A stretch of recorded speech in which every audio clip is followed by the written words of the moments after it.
Hey guys, I got some merch coming out for the 7-year anniversary of the channel. I'll announce more in just a few days.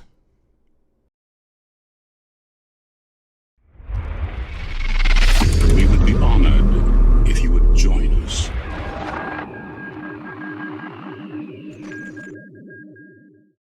Okay, man.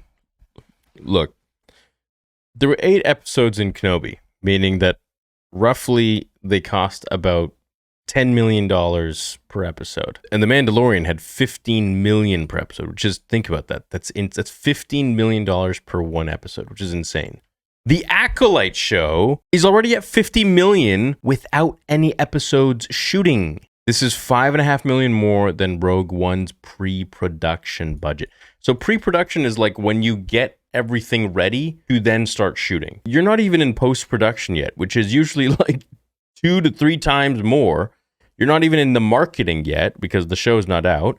So all that comes later and adds so much more to it.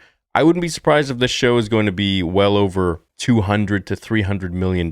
My question really is not necessarily how much this show is, but why is it so much more expensive than arguably what could have been the most important show next to Ahsoka? Or I would even say more important than Ahsoka, which was the Obi-Wan Kenobi show. Why did the Obi-Wan Kenobi show get such a small budget in comparison to all of the other shows? Even in comparison to Book of Boba Fett. I mean, surely bringing Darth Vader and Obi-Wan Kenobi back would require probably the largest budget of any show that they could think of. I mean, you're talking about the Empire, the time of the Empire with literally the 2 most popular characters in Star Wars. And not to mention, you're bringing Anakin Skywalker back. And I'm wondering why they didn't de-age him in that scene. Did it take away from the scene? Yeah. Was it a make or break? No. But it still would have been nice if they had put that much extra budget into the show in comparison to, Andor, which had $25 million per episode, or even Mando, or even Boba Fett, which had the same amount of money as the first season of Mando. But this show, The Acolyte, after all of Leslye Headland's BS that she said about George Lucas, and if you haven't seen that, well, I'm sure you have, you can refer to some of my older videos, but I'll interject it right here. This is like what we understand to be Star Wars, like the idea that like that only came from George Lucas, that only George Lucas holds the key for what we understand to be Star Wars is just untrue. And I think the prequels are an excellent example of that. I mean, the idea that like when you're hiring a director, that everyone is sitting in there waiting for George Lucas and not for the person who's going to know to hire Ralph McQuarrie. That's the problem.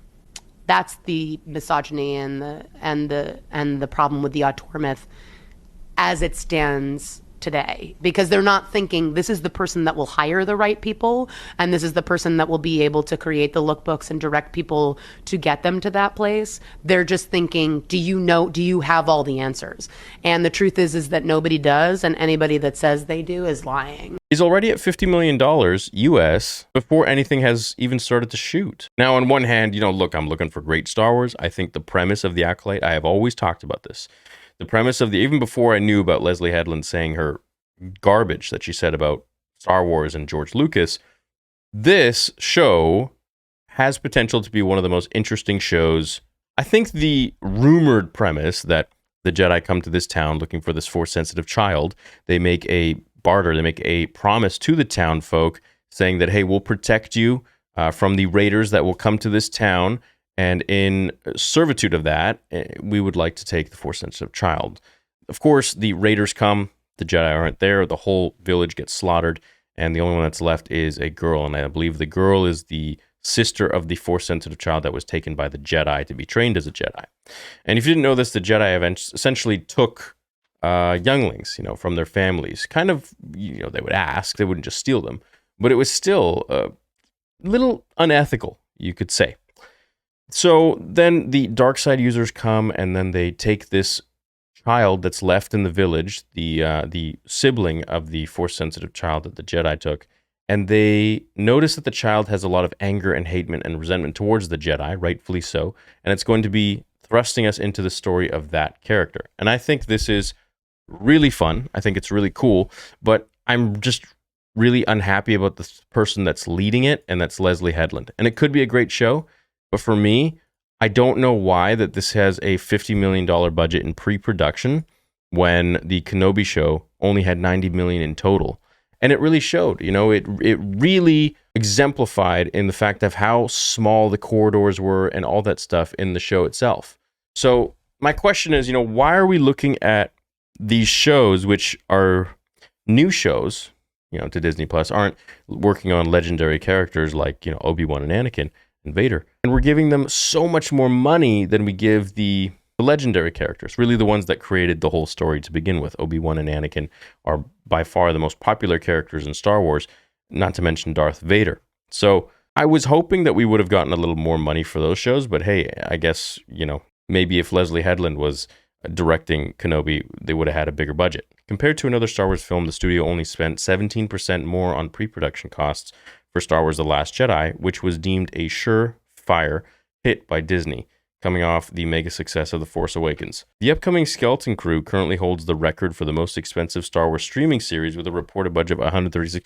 Why is Skeleton Crew the most expensive?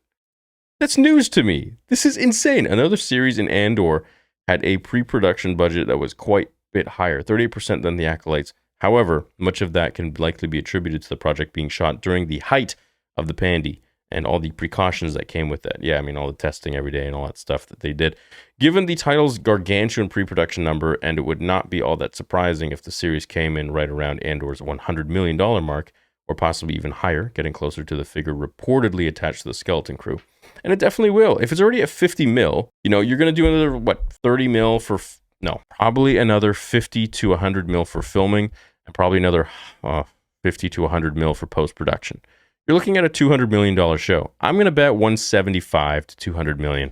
And I really don't understand why they would give this random show all of this money when they wouldn't give the Book of Boba Fett maybe more, or some better writing, or the Kenobi show some more money. I'm scratching my head here and I'm wondering what's going on. But on the good news, on the bright side, that this show will have a huge budget, which quite often, more than not, isn't really saying much.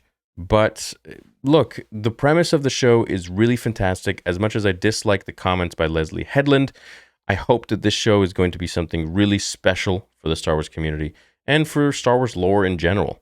I hope that it's going to build the backstory before the prequels, and I really am hopeful that it's going to have some great character development and not just, thrust Reva characters in there or Rey characters, and let us, really escape and find a good story and really feel connected to the characters in general. So that's my thoughts on this. Good news and bad news, but when you connect it to other shows, I'm like, well, hey, why not them? Thanks so much for watching today's video. Check me out on Star Wars Theory podcasts on Spotify, Apple iTunes, and Google. And I'll see you all in the next episode on Star Wars Theory. Until then, remember, the Force will be with you always.